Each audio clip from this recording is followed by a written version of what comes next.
Le 3 mars 2011, à Abobo, ils ont blessé au moins 3 personnes qui avaient pris part à une manifestation des femmes pro-Ouattara. D. Le 17 mars 2011, ils ont blessé au moins 60 personnes au marché d'Abobo ou dans les environs en bombardant au mortier un secteur densément peuplé. E. Le 12 avril 2011, ou vers cette date, ils ont blessé au moins 2 personnes à Yopougon. Les crimes en cause ont été commis pour des motifs d'ordre politique, national, ethnique ou religieux. Les victimes de ces crimes ont été prises pour cible parce qu'elles étaient considérées comme des membres des groupes politiques d'Alassane Ouattara ou des partisans de ces derniers, ou parce qu'elles vivaient dans des quartiers d'Abidjan perçus comme des bastions de celui-ci. En outre, les cibles étaient souvent choisies pour des motifs ethniques, entre parenthèses principalement des Dioula et des Baoulés, religieux, entre parenthèses des musulmans, ou nationaux, entre parenthèses des ressortissants des pays d'Afrique de l'Ouest tels que les Mali, le Burkina Faso ou le Nigeria, ainsi que des Ivoiriens d'ascendance ouest-africaine. Charles Blé Goudé, Laurent Gbagbo et les autres participants au plan commun considéraient les membres des groupes politiques, ethniques, nationaux et religieux sous-mentionnés comme des partisans d'Alassane Ouattara. Du 27 novembre 2010 jusqu'au 12 avril 2011, ou vers cette date, à Abidjan, les forces pro-Gbagbo ont mené une attaque généralisée et systématique contre la population civile considérée comme favorable à Alassane Ouattara. Attaque qui a consisté en la commission multiple d'actes criminels, en application de la politique des forces pro-Gbagbo dirigée par Laurent Gbagbo et son entourage immédiat, y compris Charles Blé Goudé. Les crimes en cause ont été commis dans le cadre de cette attaque. Charles Blé Goudé a contribué à la commission des crimes en cause de la manière suivante. A. Charles Blé Goudé a participé à la conception et à la mise en œuvre du plan commun qui s'est traduit par la commission des crimes en cause.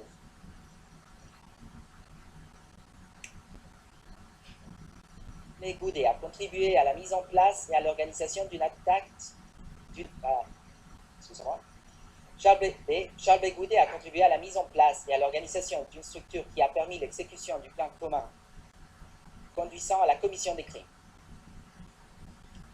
Charles Blé Goudé, première, a galvanisé les gens pour assurer qu'ils lui portaient allégeance et exécutent ses instructions. 2. A assuré, grâce à son autorité, la cohésion des actions parmi les groupes des gens pro-Gbagbo. 3.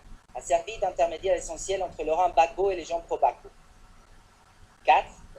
A organisé la transmission d'instructions par divers moyens de communication. 5. A mobilisé les gens pour qu'ils commettent des actes de violence. 6. A contribué au financement des activités des gens pro-Gbagbo. 7.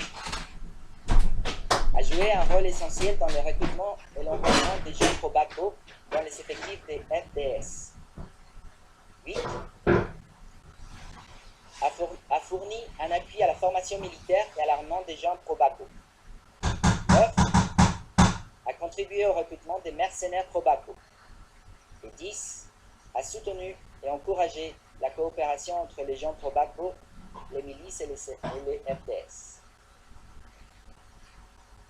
C.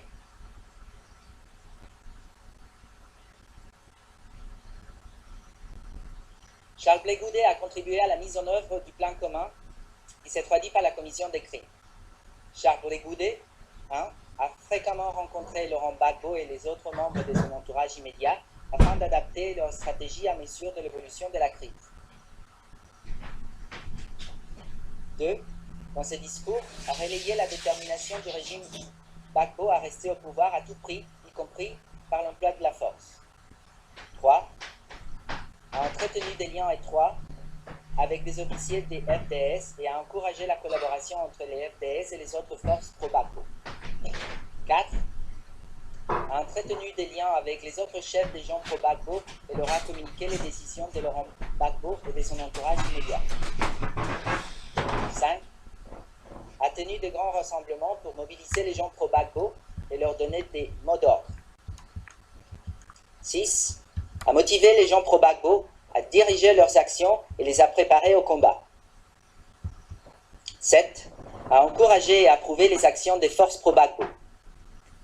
8. À inciter les gens pro-Gbagbo à s'enrôler dans les FDS et à contribuer à la réorganisation des forces pro-Gbagbo. Et 9. À créer un environnement propice à la commission des crimes. D. Charles Blé Goudet a incité les forces pro-Gbagbo, et en particulier les gens pro-Gbagbo, à commettre des crimes où on a de toute autre manière facilité la commission. Il a 1. Utilisé une rhétorique xénophobe. 2. Fait porter au camp Ouattara la responsabilité des violences commises pendant la crise post-électorale. 3. Accuser les partisans d'Alassane Ouattara et la communauté internationale d'avoir des intentions génocides contre les Ivoiriens. 4. Désigner les civils considérés comme des partisans d'Alassane Ouattara comme cible des attaques des auteurs des crimes. 5. Appeler les gens à ériger des barrages routiers, à surveiller leurs quartiers et à identifier et dénoncer tout étranger qui s'y trouverait.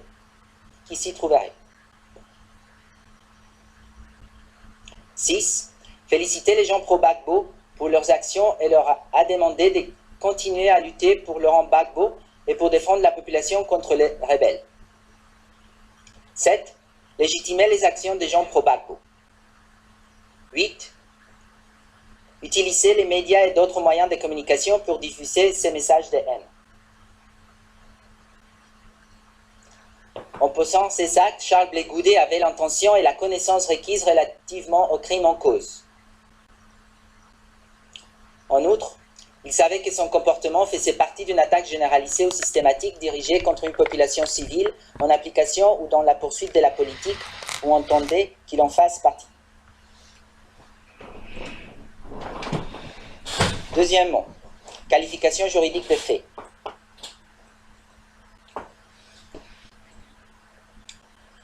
La qualification juridique de fait, décrite par les procureurs dans les charges portées à l'encontre de Charles Blé Goudet, entre parenthèses section 9 du document de notification des charges, et qui ont été confirmées par la Chambre en application de l'article 61.7a du statut, est la suivante.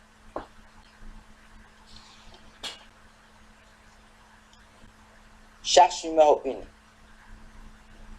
Meurtre constituant un crime contre l'humanité. Eu égard aux faits et circonstances exposés plus haut, Charles Blé Goudet est responsable en vertu de l'article 7.1a du statut du crime contre l'humanité qui constitue le meurtre d'au moins 184 personnes commis par les forces pro-Gbagbo. Il est responsable, comme précisé, au sens de l'article 25.3a, entre parenthèses, coaction indirecte, 25.3b, entre parenthèses, ordonner, solliciter ou encourager, 25.3c, entre parenthèses, aide, concours ou toute autre forme d'assistance, ou 25.3d du statut.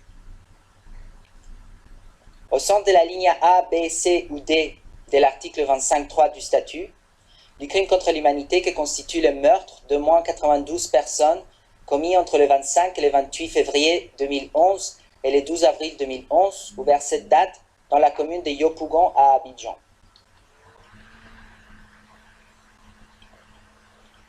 Au sens de la ligne B, C ou D de l'article 25.3 du statut du crime contre l'humanité qui constitue le meurtre d'au moins 45 personnes commis entre le 16 et le 19 décembre 2010 pendant et après une marche des partisans d'Alassane Ouattara qui se rendait au siège de la RTI. Au sens de la ligne C ou D de l'article 25.3 du statut du crime contre l'humanité qui constitue le meurtre de moins 47 personnes commis le 3 mars 2011 dans le contexte d'une manifestation des femmes pro-Ouattara dans la commune d'Abobo et le 17 mars 2011 au marché d'Abobo ou dans les environs, en bombardant au mortier un secteur densément peuplé. Charge numéro 2. Viol constituant un crime contre l'humanité. Eu égard aux faits et circonstances exposés, Charles Blé Goudet est responsable en vertu de l'article 7.1g du statut du crime contre l'humanité qui constitue le viol d'au moins 38 personnes commis par les forces pro-Gbagbo. Il est responsable au sens de l'article 25.3a entre parenthèses, coaction indirecte. 25.3b, entre parenthèses, ordonner, solliciter ou encourager. 25.3c, entre parenthèses, aide, concours ou toute autre forme d'assistance. Ou 25.3d du statut. Au sens de la ligne A, B, C ou D de l'article 25.3 du statut, du crime contre l'humanité que constituent les viols d'au moins 22 femmes, commis le 12 avril 2011 ou vers cette date dans la commune de Yopougon à Abidjan. Au sens de la ligne B, C ou D de l'article 25.3 du statut, du crime contre l'humanité que constituent les viols d'au moins 16 femmes et filles commis entre le 16 et le 19 décembre 2010, pendant et après une marche des partisans d'Alassane Ouattara qui se rendait au siège de la RTI. Charge numéro 3. Autres actes inhumains ou tentatives de meurtre constituant un crime contre l'humanité. Eu égard aux faits et circonstances exposés, Charles Blé Goudet est soit responsable en vertu de l'article 7.1k du statut du crime contre l'humanité que constituent les autres actes inhumains, à savoir des actes ayant causé à au moins 126 personnes des grandes souffrances et des atteintes graves à leur intégrité physique commis par les forces pro-Gbagbo. Soit responsable en vertu des articles 7.1a et 25.3f du statut du crime contre l'humanité que constitue la tentative de meurtre commis par les forces pro-Gbagbo. Il est responsable, comme précisé ci-dessous, au sens de l'article 25.3a, entre parenthèses, coaction indirecte, 25.3b, entre parenthèses, ordonner, solliciter ou encourager, 25.3c, entre parenthèses, aide, concours ou toute autre forme d'assistance, ou 25.3d du statut. Au sens de la ligne A, B, C ou D de l'article 25.3 du statut, du crime contre l'humanité que constituent les autres actes inhumains ou du crime contre l'humanité que constitue la tentative de meurtre d'au moins 9 personnes commis entre les 25 et les 28 février 2011 et le 12 avril 2011 ou vers cette date dans la commune de Yopougon à Abidjan. Au sens de la ligne B, C ou D de l'article 25.3 du statut, du crime contre l'humanité que constituent les autres actes inhumains ou du crime contre l'humanité que constitue la tentative de meurtre d'au moins 54 personnes commis entre les 16 et le 19 décembre 2010 pendant et après une marche des partisans d'Alassane Ouattara qui se rendaient au siège de la RTI. Au sens de la ligne C ou D de l'article 25.3 du statut du crime contre l'humanité qui constitue les autres actes inhumains ou du crime contre l'humanité qui constitue la tentative de meurtre d'au moins 63 personnes commis le 3 mars 2011 dans les contextes d'une manifestation des femmes pro-Ouattara dans la commune d'Abobo et le 17 mars 2011 au marché d'Abobo ou dans les environs, en bombardant au mortier un secteur densément peuplé. Charge numéro 4.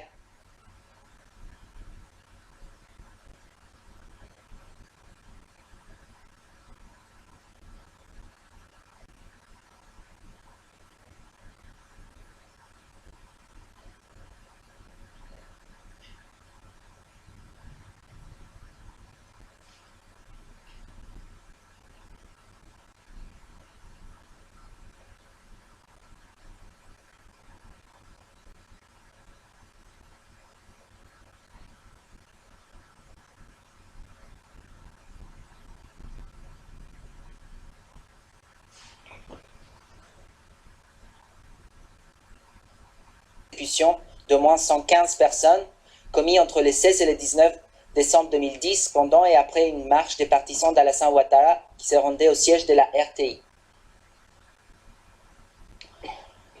Au sens de la ligne C ou D de l'article 25.3 du statut du crime contre l'humanité qui constitue la persécution d'au moins 110 personnes commis le 3 mars 2011 dans les contextes d'une manifestation des femmes pro-Ouattara dans la commune d'Abobo et le 17 mars 2011 au marché d'Abobo ou dans les environs, en bombardant au mortier un secteur densément peuplé.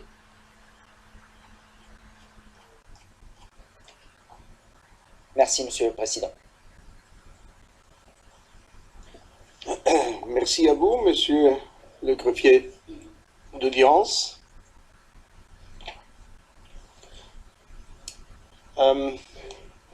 Maintenant, après la lecture du chef d'accusation,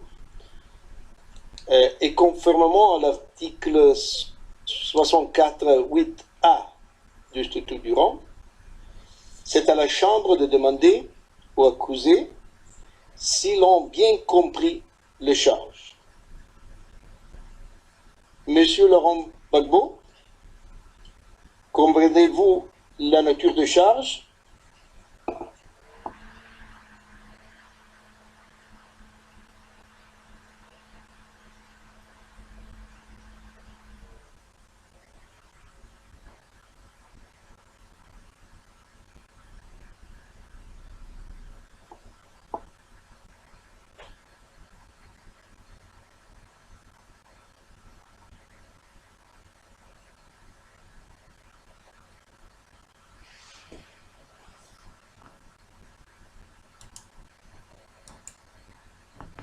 La nature des charges. Merci beaucoup, Monsieur Gbagbo. Monsieur Charles Blé Goudet, comprenez-vous la nature des charges?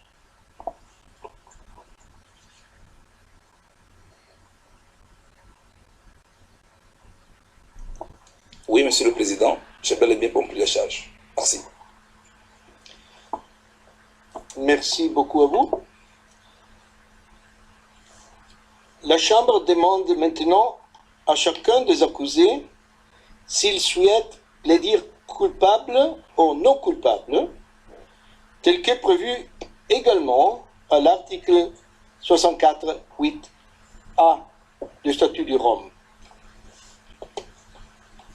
Monsieur Gbagbo, plaidez-vous coupable ou non coupable? Merci, Monsieur le Président. Je plaide non coupable. Merci beaucoup. La même question à Monsieur Blé Goudet. Plaidez-vous coupable ou non coupable? Merci, Monsieur le Président. Je ne reconnais pas ces charges, par conséquent, je plaide non coupable. Merci. Merci beaucoup à vous.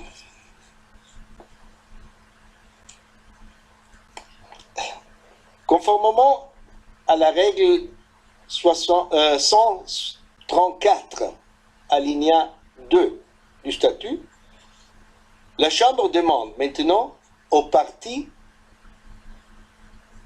si elles ont des exceptions à soulever ou des observations à présenter concernant le déroulement de la procédure postérieure à l'audience de confirmation. Je demande, avez-vous, parties et participants, des exceptions à soulever ou des observations à présenter? Le procureur?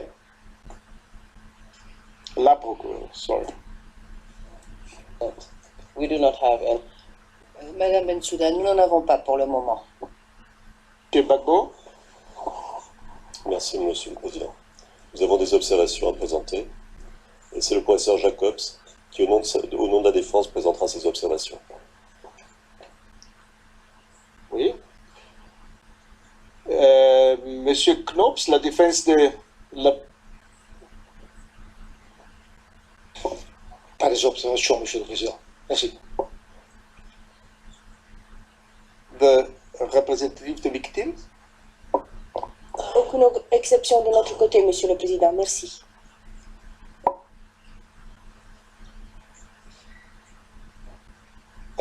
Alors, la...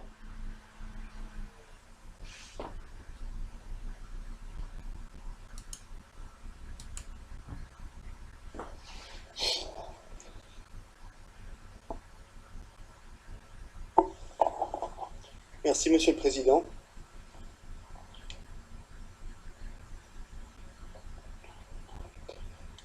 Monsieur le Président, Madame, Monsieur les juges, en application de la règle 134.2 du règlement de procédure et de preuve, la défense souhaiterait présenter un certain nombre d'observations sur la procédure qui a été suivie depuis la confirmation des charges.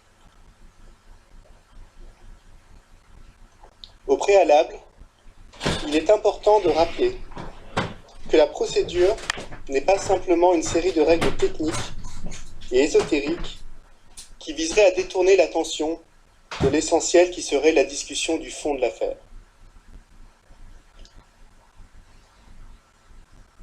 La procédure est au contraire la façon dont se réalise l'ambition de la justice pénale internationale de juger des personnes dans le respect le plus strict de leurs droits fondamentaux.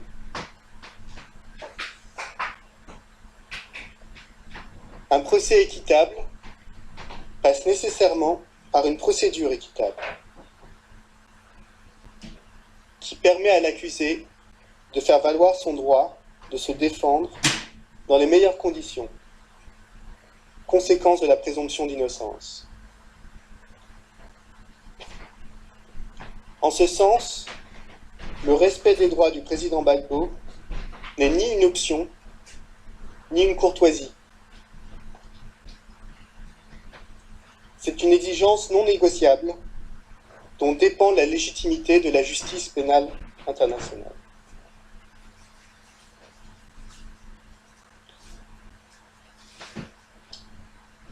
Cela étant posé, la défense va brièvement aborder 3 points.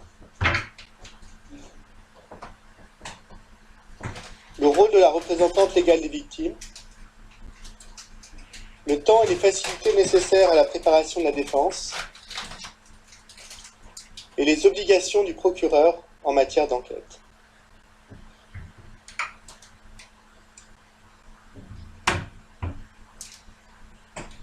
Concernant le rôle de la représentante légale, si le statut de Rome permet pour la première fois aux victimes de ne pas être exclues des instances judiciaires internationales, leur participation n'est pas sans limite et doit se faire dans le respect des droits de la défense.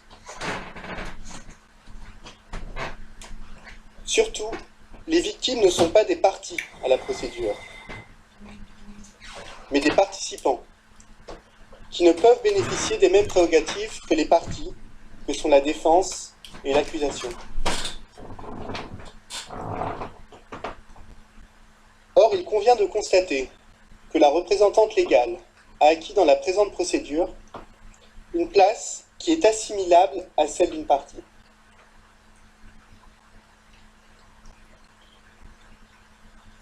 À titre d'exemple, le juge unique dans la présente affaire a posé comme principe que la représentante légale pouvait avoir accès par principe à l'intégralité du dossier de l'affaire, y compris les éléments confidentiels.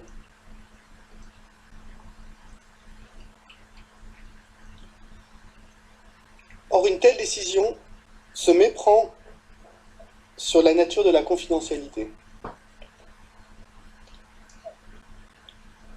Les différences de classification concernant les documents ne s'expliquent que parce qu'il existe une différence fondamentale entre les protagonistes au procès. D'un côté les parties, de l'autre des tiers participants. La Chambre a aboli cette distinction claire. Par exemple, désormais, lorsque la défense veut déposer un document non accessible à la représentante légale, elle est invitée à le faire de manière ex parte.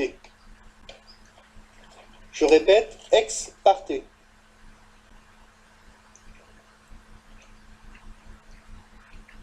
C'est bien la preuve que la LRV est considérée comme une partie par la Chambre.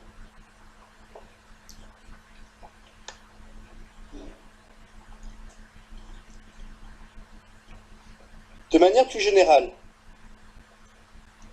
selon la jurisprudence de cette Chambre sur la participation des victimes, et contrairement à l'esprit du statut,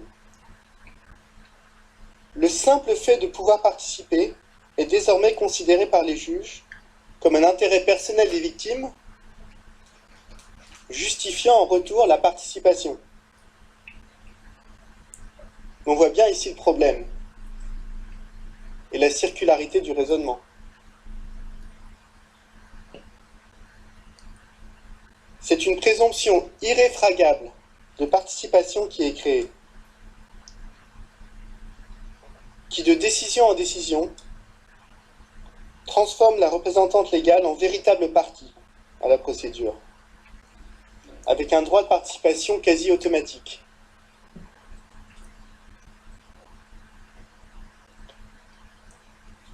La conséquence est que la défense est désormais confrontée, à chaque étape, à deux procureurs, deux argumentations sur le droit. Et l'équilibre instauré par le statut entre les parties s'en trouve brisé.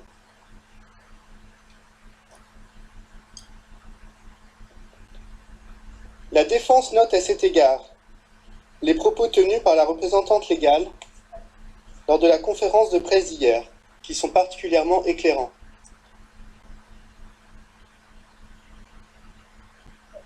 Elle indiquait partager le même objectif que le procureur, de voir les accusés condamnés.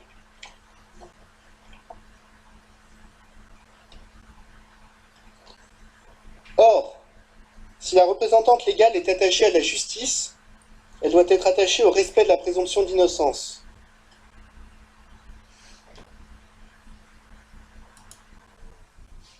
En matière de charge de la preuve.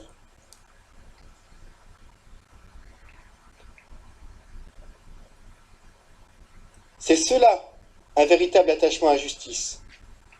C'est cela, un véritable attachement à la justice. Et non que les accusés soient condamnés coûte que coûte, parce que la représentante légale le souhaiterait. Dans ce cas-là, à quoi bon tenir un procès ?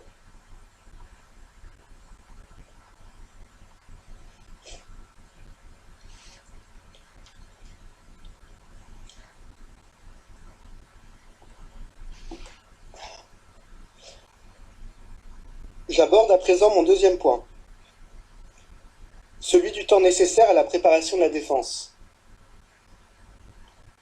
Droit consacré par tous les instruments internationaux relatifs aux droits de l'homme et reconnu par le statut de Rome. Le respect de ce droit est indispensable au respect du caractère équitable du procès. Il convient de noter que ce temps et ses facilités ne peuvent être appréhendés de manière théorique, mais toujours in concreto, en fonction de la complexité de l'affaire, des difficultés sur le terrain et des moyens humains dont dispose la défense.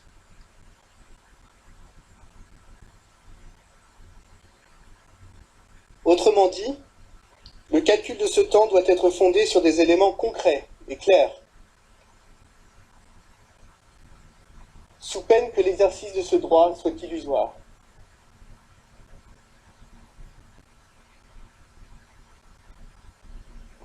C'est ce qu'a rappelé à plusieurs reprises la Cour européenne des droits de l'homme, et je cite, « Le but de la Convention consiste à protéger des droits non pas théoriques ou illusoires, mais concrets et effectifs. La remarque vaut spécialement pour ceux de la défense, eu égard au rôle éminent que le droit à un procès équitable joue dans une société démocratique. Dans cet esprit, la défense a déposé à plusieurs reprises des soumissions exposant de manière claire et détaillée le temps dont elle devrait disposer en vue de la préparation du procès, en fonction notamment de la complexité de l'affaire et de ses moyens.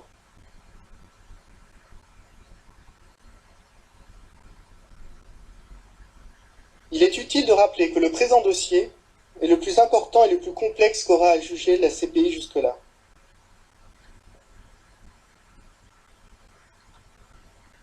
Par exemple, en ce qui concerne les éléments de preuve, dans la présente affaire, les parties ont divulgué environ 12 000 pièces. « 12 000 pièces, dont plus de 10 000 pour le procureur,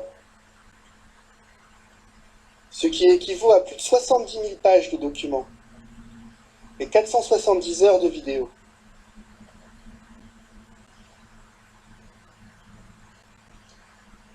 Les témoins, ensuite. Dans cette affaire, le nombre de témoins que le procureur compte appeler est sans commune mesure avec les autres affaires. En effet, les 138 témoins du procureur équivalent pratiquement à la somme des témoins appelés dans les affaires Lubanga, Katanga et Chui, Bemba et Ruto et Sang.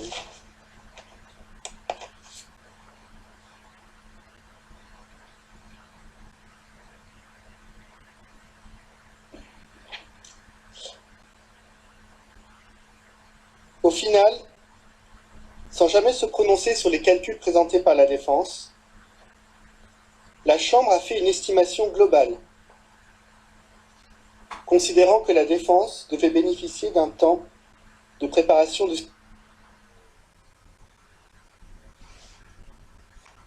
6 mois,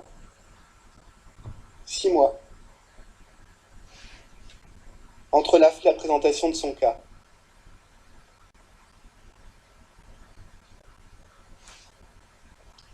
Elle a donc décidé que la divulgation de l'ensemble de sa preuve par le procureur devrait avoir lieu le 30 juin 2015 et que les premiers témoins seront entendus en juin 2016.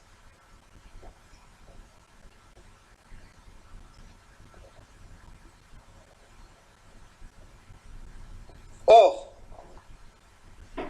que s'est-il passé après le 30 juin 2015 ? Après le 30 juin 2015, il s'est passé que le procureur, qui a sciemment continué à enquêter jusqu'au dernier moment, n'a jamais eu l'intention de respecter la date du 30 juin et a déposé pas moins de 8 demandes de divulgation tardive, qui ont toutes été acceptées.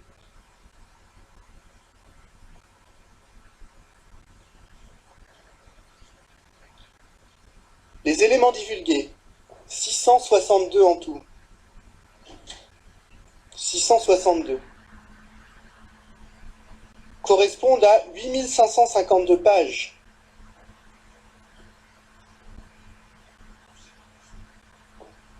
« 8500 pages et 5 heures de vidéo, et sont, selon les dires du procureur lui-même, importants.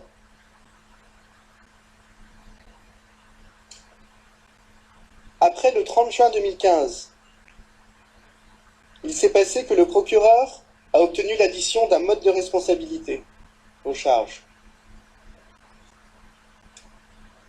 par le biais de la norme 55. Un mode de responsabilité pourtant explicitement exclu dans la décision de confirmation des charges.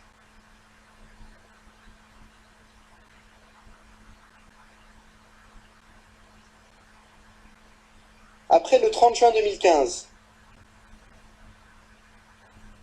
il s'est passé que le procureur a déposé un mémoire préliminaire de 250 pages et structuré la conduite du procès en anglais, alors que le bon sens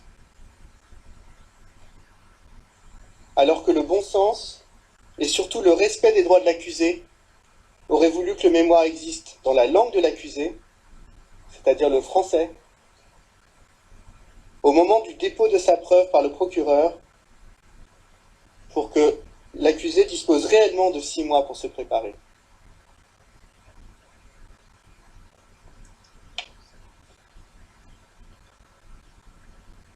La traduction définitive du mémoire préliminaire n'a été communiquée à Laurent Gbagbo que le 23 octobre 2015.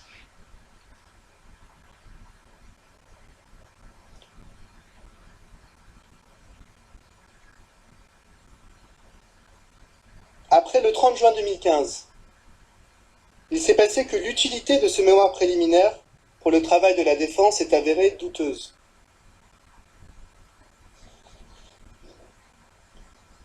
La logique voudrait en effet que le procureur y référence tous ces éléments de preuve, tous ces témoins.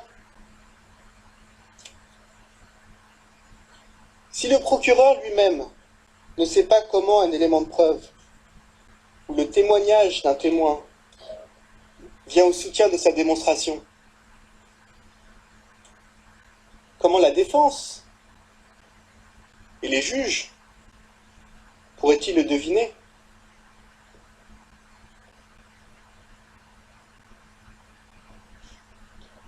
Or, l'on constate que sur les 4790 éléments de preuve du procureur divulgués le 30 juin, 2576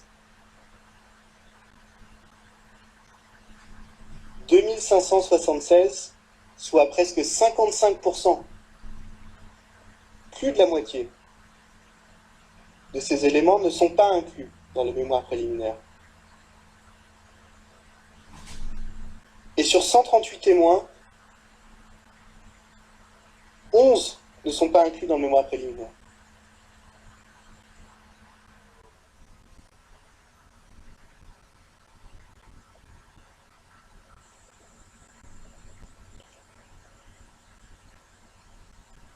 Après le 30 juillet, au vu de ce que je viens de dire, aurait été d'accorder du temps supplémentaire à la défense, aucune de ces nombreuses demandes n'ont été acceptées. Aucune de ces nombreuses demandes n'ont été acceptées.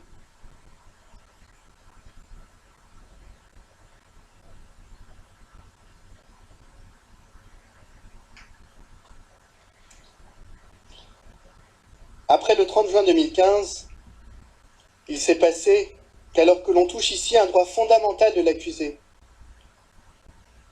et donc au caractère équitable du procès,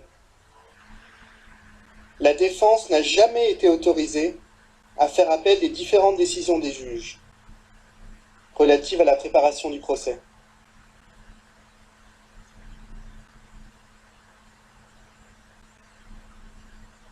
Alors qu'une résolution immédiate de ces questions par la Chambre d'appel aurait à l'évidence permis de purger le processus de toute atteinte aux droits de l'accusé avant le début du procès.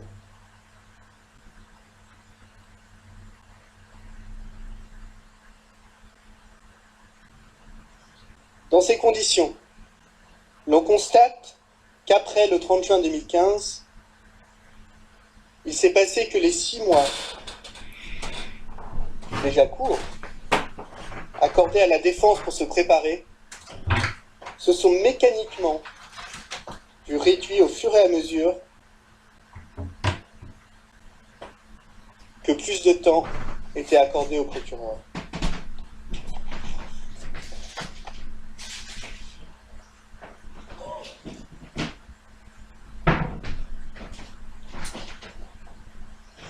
Le troisième et dernier point que la défense souhaite aborder est celui des enquêtes du procureur.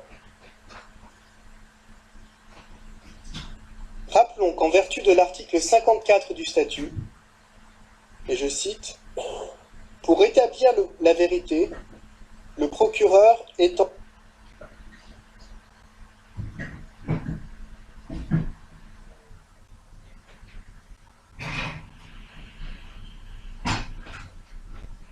en enquête à tous les faits et éléments de preuve qui peuvent être utiles, et, ce faisant, enquête tant à charge qu'à décharge.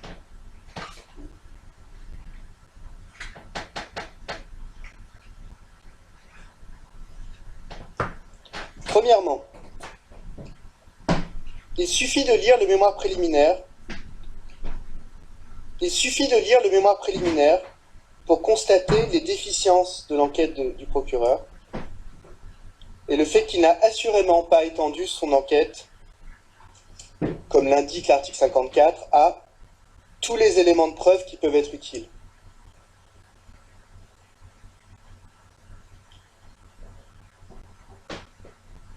Le procureur a pourtant l'obligation de fournir au juge tous les éléments utiles à l'établissement de la vérité. Pas seulement des bribes d'informations qui pourraient venir au soutien uniquement de sa thèse.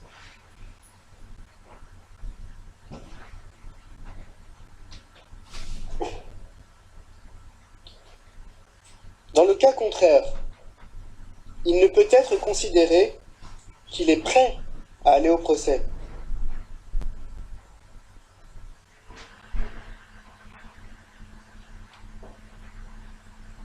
Rappelons que dans d'autres affaires, comme l'affaire Katanga et Choui, le procureur a été rappelé à l'ordre par les juges pour n'avoir pas porté à leur attention des éléments importants.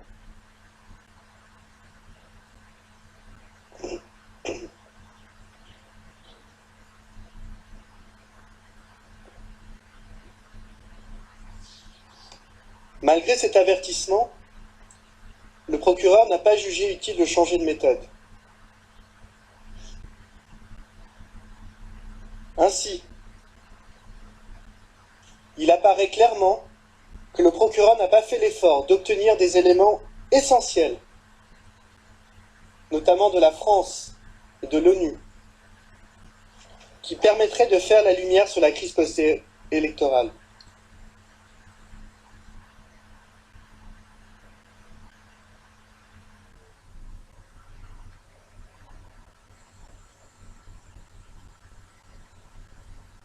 Et qui n'a pas pris d'essayer le temps existant à l'époque en Côte d'Ivoire.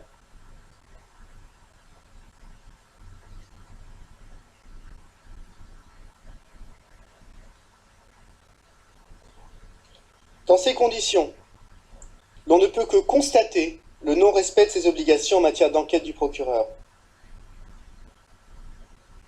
Et il est à craindre que le procès ne s'engage sur la base d'éléments parcellaires et incomplets qui ne permettront pas au juge de se prononcer en connaissance de cause.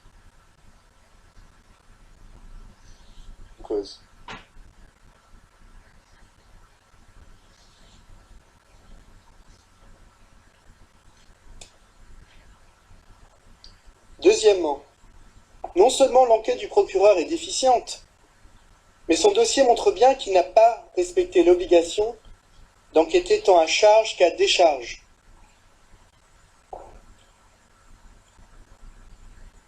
Que constate-t-on à la lecture du mémoire préliminaire? Que le procureur a sciemment ignoré les éléments de preuve qui pourraient constituer des éléments à décharge.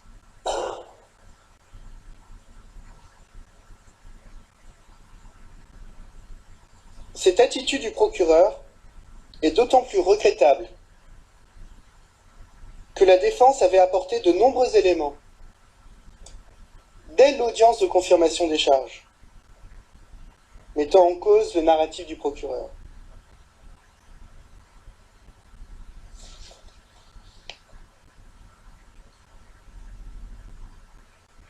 Le procureur les a-t-il vérifiés?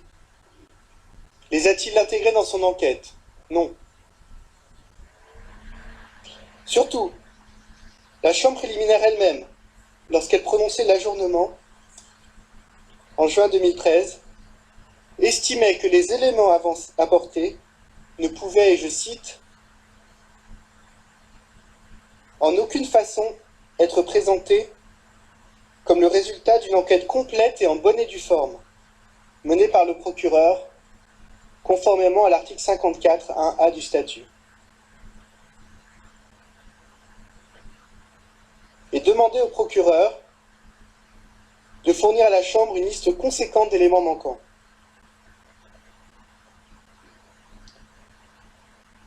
En clair, la Chambre préliminaire demandait au procureur de revoir sa copie et de refaire le travail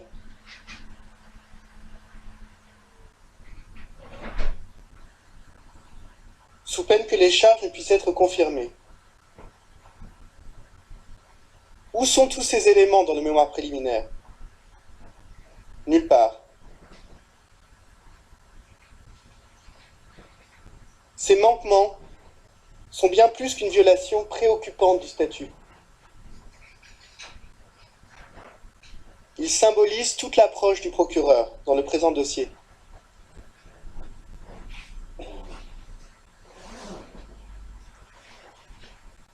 La réalité, et j'en termine là, Monsieur le Président, Madame, Monsieur les juges, c'est que depuis 4 ans maintenant, le procureur a adopté 4 ans maintenant. Le procureur a adopté une certaine vision de la Côte d'Ivoire. Une certaine vision de la crise post-électorale. Une certaine vision du rôle de Laurent Gbagbo, dont il est incapable de se départir, quels que soient les faits contraires.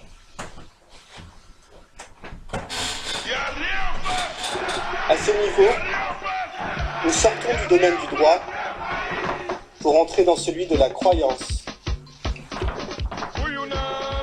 qui n'a pas sa place dans le prétoire. Je vous remercie. Merci beaucoup, Maître Jacob.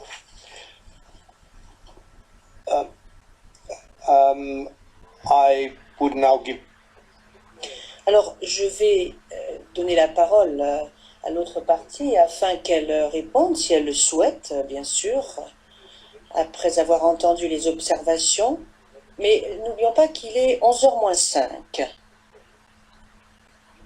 En fait, je vais lever l'audience, donner la possibilité aux parties de réfléchir, et nous reprendrons à 11h30. L'audience est levée, nous reprendrons à 11h30.